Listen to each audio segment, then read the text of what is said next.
Hello everyone. In these sessions, we are going to discuss about the introduction of Yarn. So Yarn is actually yet another resource negotiator. But before getting into the introduction of Yarn, I would like to discuss something about the Hadoop different version. In this session, we are going to discuss about the Hadoop version 1 and version 2. Let's start. So Hadoop version 1. So this I am writing in short V1. So this is Hadoop version components. So let's first discuss about the Hadoop version 1 components. Then we will move to the Hadoop version 2. So in the very beginning, when the Doug Cutting come up with the idea of Hadoop while attending the Google sessions of about GFS and then MapReduce, so in that time he created the Hadoop, which was called a Hadoop version 1. So in that Hadoop version, there are the two important components were there. First one was HDFS, Hadoop Distributed File System. So I'm just writing V1 for that. Another component was MapReduce, and again I'm writing v1 for the map. At that time the architecture of the Hadoop was look like that. This is a Hadoop common modules. So just what are the common modules were available. So I'm just writing a Hadoop common module, and then we have Hadoop HDFS version 1. Then we have a MapReduce. Again I'm writing version 1 for that, and on the top of that you can say this is your Hadoop ecosystem.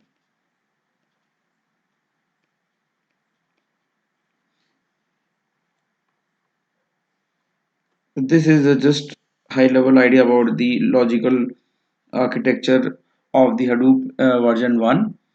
And if we see on the other part, Hadoop version 2 components, so we will see a complete difference between these two also. So the component of Hadoop version was like again HDFS was is a special part. I'm just writing V2 for that. And then MapReduce, again MapReduce is also there with version 2. And the new component which is we are going to discuss about this in detail about the introduction about this Yarn. So the new component is called Yarn, and again you can also say that this is Hadoop version v2. And if we draw the diagram of logical architecture of Hadoop version 2, the component will be same like Hadoop. I'm just writing common modules which are needed by the each and every part of the Hadoop. So next one is again HDFS, and again I'm just writing a v2 for that. And on the top of that, the new component was introduced called Yarn. So we are going to discuss this in detail. Don't worry. This is a Yarn. Then sometime we also that is a MRV2, and the old version API of MRV1 are still applicable. That means this also support MRV1. So just I'm writing this, and then on the top of that we have Hadoop ecosystem.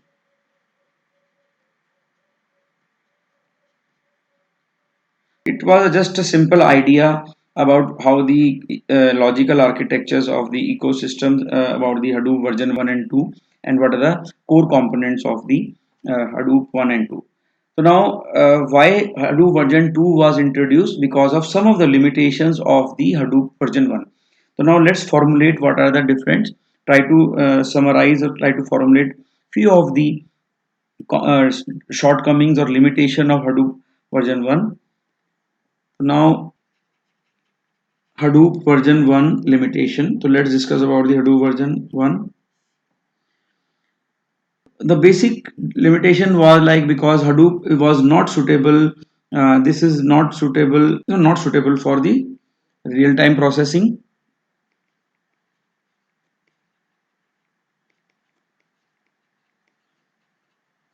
That means, but basically, why? Because it was only suitable for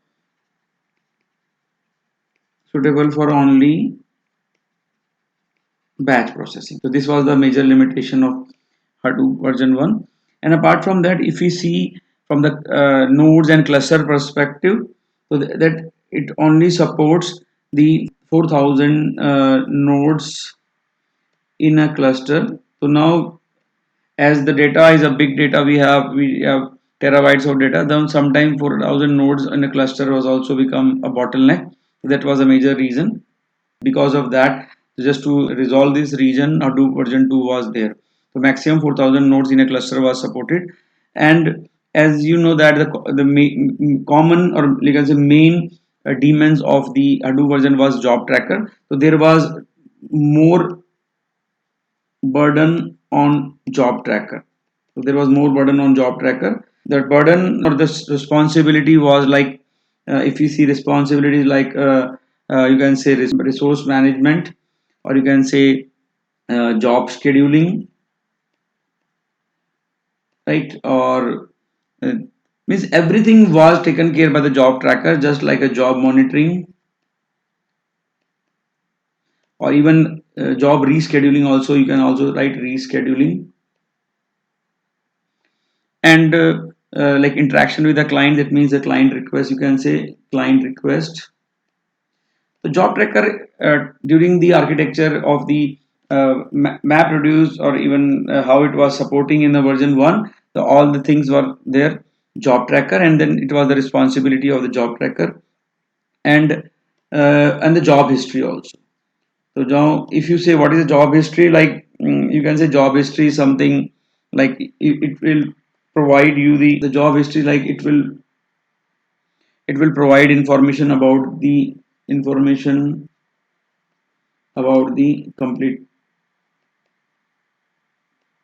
jobs, right? That was a job history. A lot of burden was there in the job tracker, so this was the major reason, and everything was taken care by the job tracker only.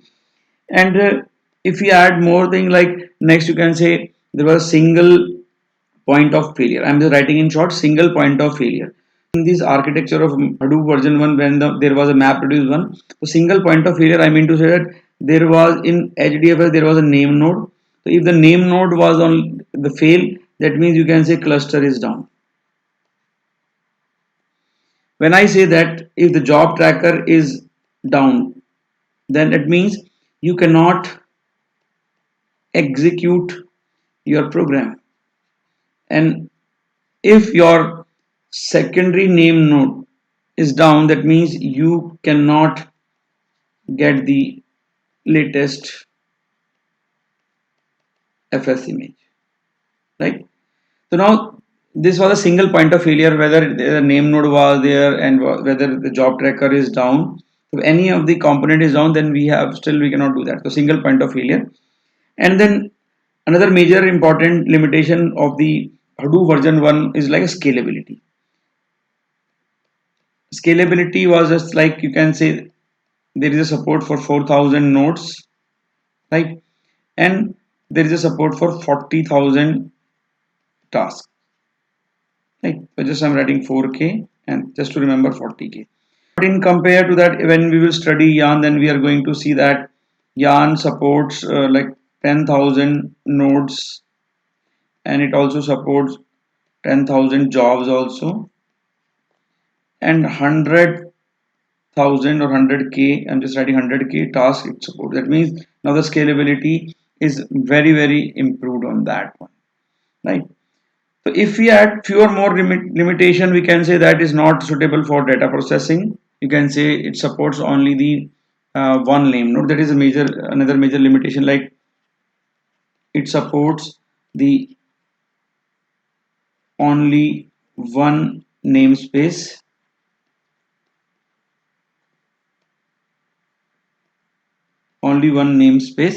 and in that we can have and only one name node per cluster. That means in a cluster, Hadoop version 1, when there was a map reduce one, only one name node will be there, and only we can create only one namespace, but it was not there in the map reduce. So now next we can say that it is also having a problem like a fixed slot size. That means we can say this is a something static, right? The fixed slot size are static. That means we cannot utilize it properly. That means there is a problem of utilization, like uh, you can say we cannot reuse them. Okay, even some slots during the process, some slots are let's say idle. So that means when everything is allocated, then we cannot reuse that. But this major problem was removed in Yarn. We will discuss in that detail. They're also having a problem of availability, right? The availability, that means the code, that logic for writing the job tracker, so that was very complex. That means you can say availability, that means due to the rapidly changing the complex state in the job tracker memory, make it difficult to retrofit the high availability in the job services. So this is another important point. So in case if you are not able to understand, please rewind it. I'm repeating again. The availability due to the rapidly changing the complex state in the job tracker memory, that makes it very difficult to retrofit the high availability in the job tracker services. That was another limitation. And apart from that, it does not support, it does not support the multi-tenancy.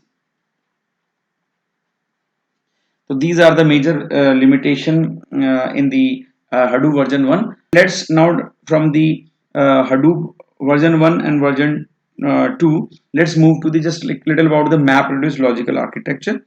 So just I'm switching the new page, right? So now if we draw the diagram for the MapReduce, then I can say that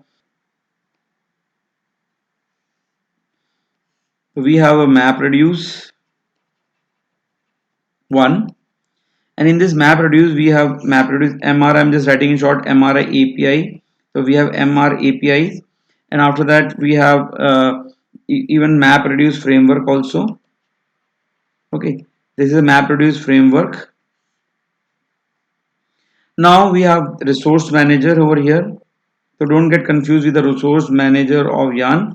This is generic resource manager which is managing the resources, which is basically done by the MapReduce user one. So now we have Hadoop 1 v1 I'm writing. So this is a general idea about the you can say MapReduce 1.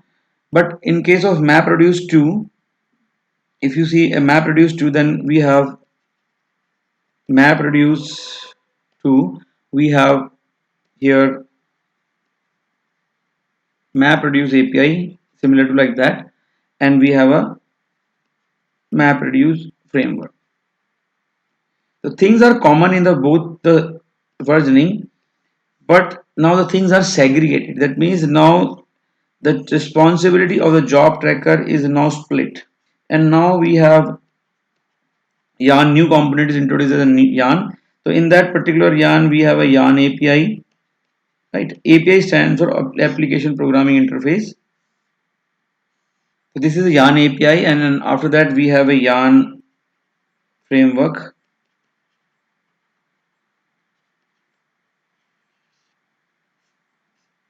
Then we have a resource manager, right? And actually this is a part of Hadoop 2. Hadoop 2, right? So this was a basically just a high level idea about how the things goes in MapReduce 1 and MapReduce 2. So now whatever things we have discussed, let's formulate everything on the point wise, that what is actually difference between the MapReduce 1 and MapReduce 2. So just I want to formulate the Hadoop version 1 and then Hadoop version 2. What is the difference between these two? So I'll use a different marker for that. So now if you can say that Hadoop version, what we have discussed, I just am formulating everything over here, and I will include the few more points. So now that in Hadoop version 1 there is a single namespace just for managing the HDFS. And then on the other side we have multiple namespace. That means it supports this Hadoop version 2 supports multiple namespace. Now another difference is like it supports one programming model. That means it supports one programming model, that means it basically use your MapReduce. On the other side, it supports multiple. So multiple, that means definitely MR will be there. Even the streaming part, you can do streamings, or you can do some kind of interactive, right? Even your Spark you can use. Even we can use some kind of graphs also. A lot of possibility of the multiple programming model. And this is was, as we discussed, this MapReduce v1 was not scalable, but this is much scalable. So I'm writing in short over that. And it do not support, not multi tenancy support, or no, rather I should say no. So there is no multi tenancy support, but there will be a multi tenancy support is there in the new version of this, right? And earlier what we discussed was there is a fixed slot size. And then this thing will be more clearer when we will discuss about the details of architecture about the yarn. So then I'll just focus on that point. So fixed slot size over here, and here we have a variable size which we usually called containers. So we will discuss in detail about the containers over there. And if you remember, we also discussed about there is a limitation of 4000 nodes, right, per cluster. And here we have like 10,000 nodes per cluster, right?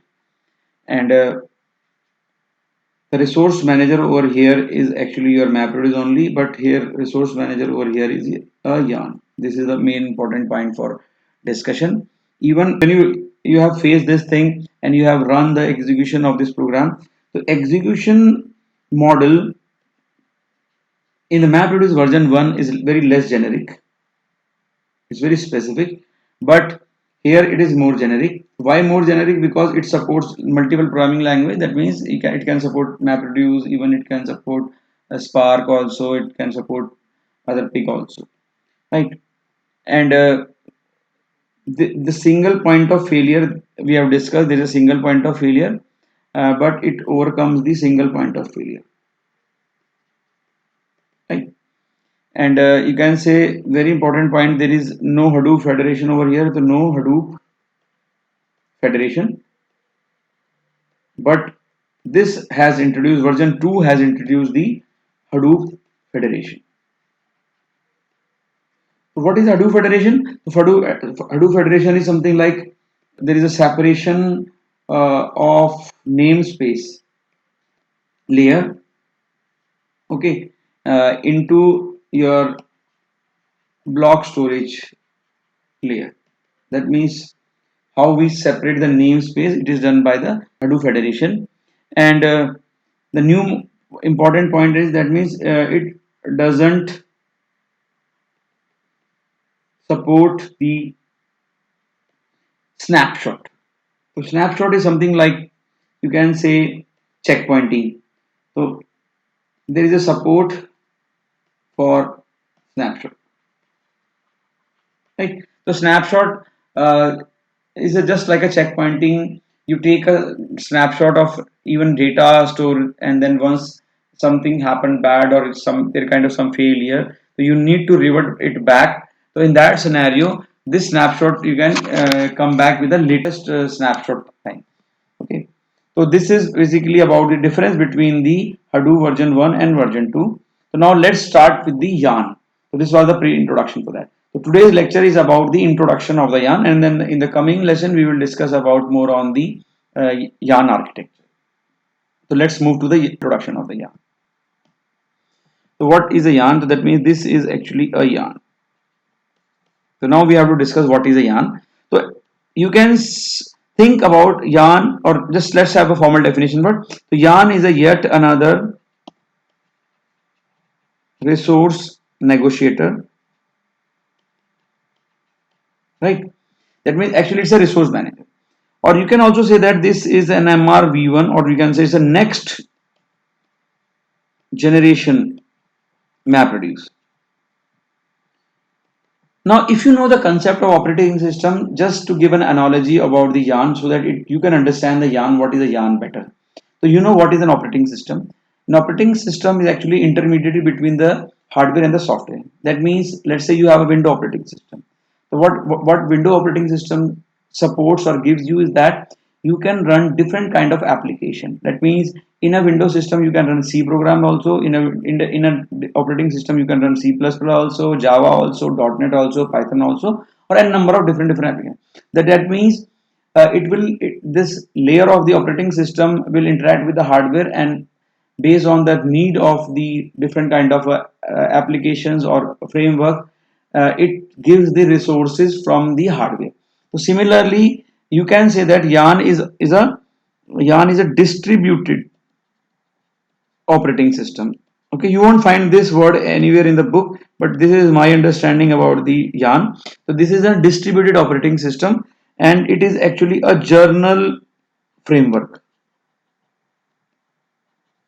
just to support other distributed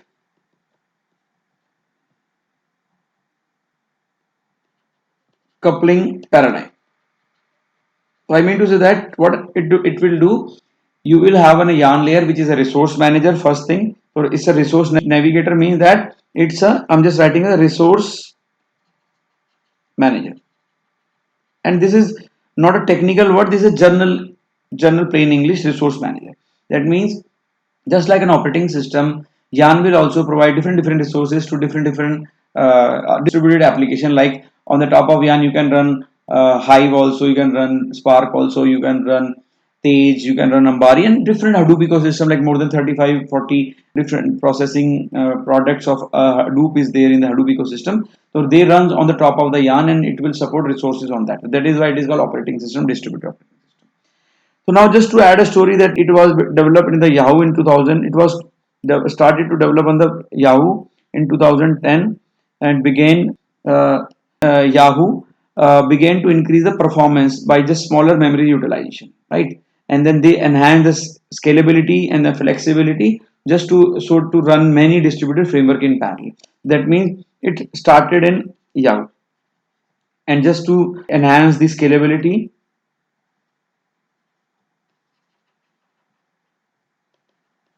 or you can say little bit of flexibility, or just to run different you can say distributed framework in parallel, right? So this was the main idea, just to start with that. Actually what happens, as this is a distributed operating system, you can say that it hide the resources, or you can say resource or resources or resource management, rather I should say, it hide the resource management details from the users, right? So that, and the important thing that as we discuss in the yarn MRV1 or MRV2, so yarn supports MRV1 and MRV2. So now actually I'll just tell you what happened. There is a guy called Arun Murthy. He started his company called Hortonworks, and now the Hortonworks is merged with the Cloudera. So now Arun Murthy was the main developer for this yarn. So Arun Murthy has also written a yarn book. So I won't suggest that to read that book, but it's a completely quiet book on particularly yarn. But according to our course plan, according to our knowledge, what we need to share in the Hadoop, just to understand the architecture, we will do enough part from the syllabus perspective. So don't worry on that. Okay. So now this was the general idea about the yarn, how the yarns do. So now very important thing we should remember, that every time whenever new technology comes, what are the main idea? So just we need to know what is the motivation behind that. So now let's give some time to the motivation. I mean to say that what was the main idea to bring the yarn into the picture, right? The main idea was just to split the job tracker, or you can say split the job tracker responsibility. That was the main demon on in the MapReduce one. So split the job tracker responsibility. If you remember in the first slide, we talked about that job tracker is overburdened, and it has to do the job scheduling, resource management, job rescheduling, monitoring, even job history, and a lot of other tasks, right? So now this responsibility is splitted, that means it's distributed. Now we have first one is called a resource manager. Now this is a technical word. Now we have the resource manager. Now this is a resource manager. The resource manager job. It looks for it looks after the job scheduling, and the second one is the application master. So we will discuss all those stuff in detail, and apart from more than that, these two. And the application master is responsible for now task monitoring, and you can say it will check the status from the client, or even from the different executors, and it looks after the job progress. These are the basic steps. You should know that, right? So now you can see that the earlier the job tracker was doing everything, and now this responsibility is split into the resource manager and the application master. And because of that, now from the 4,000 node per cluster, now it can support 10,000 nodes per cluster. So another point, the another point was just to like it decouple, or you can say decoupling the component responsibility. So earlier is the same. So decoupling the component responsibilities, right? And like if we distribute the component responsibility, that means now it is able to support the multi-tenancy, right? Now it is able to support the multi-tenancy, even multiple namespaces, as we discussed in the previous slide. Multiple namespace, the namespace, and even high availability. I'm writing short high availability and the high scalability, right? So now this is about the motivation behind the yarn. Now let's draw the yarn logical architecture. So yarn logical architecture is, I'm just utilizing this space. So this on the very low level, if I used to write hardware, or nowadays we have the cloud everywhere, right? So this is the yarn architecture. On the below we have hardware, then we have an operating system. I'm just writing in short. Now after that, we have a JRE which is developed in Java. So I'm just writing Java JRE. And after that, we have storage layer.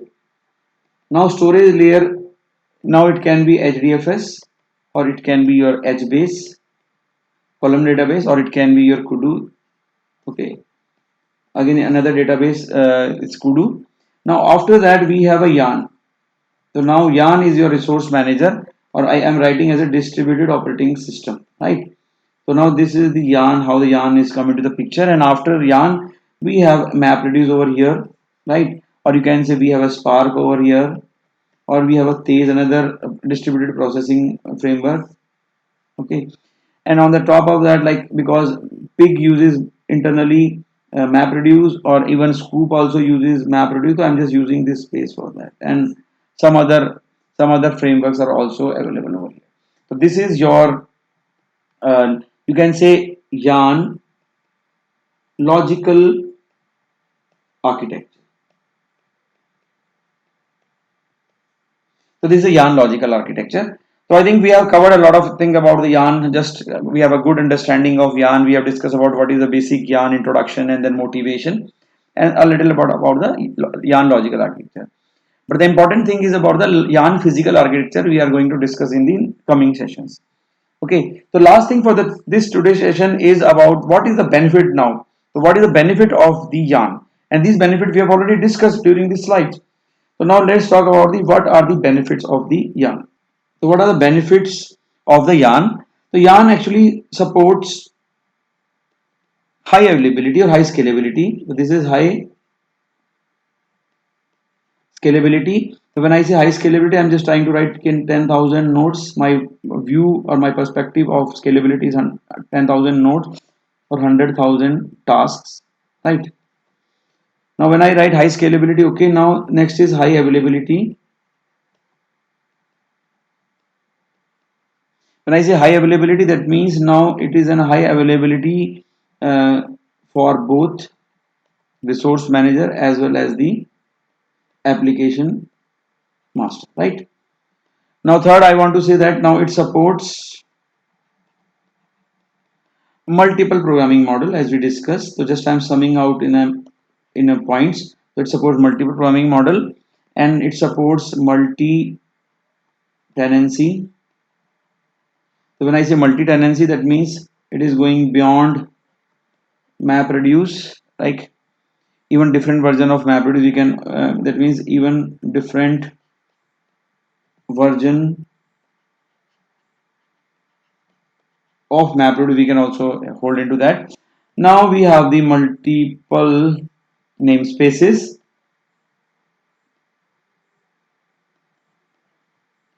and last but not the least you can say that is having a better cluster utilization because now it is having a different, there is no fixed slot, now we have a different slots for uh, map and reduce both. So this is about the few, one of the few benefits. Not, it's not the all benefits, but you can add more once you read the book or some of the good blog. So now just I want to highlight the few of the benefits of the yarn. This is all about the today's session, and then in the coming session we are going to see more about the more yarn. Okay, thank you very much.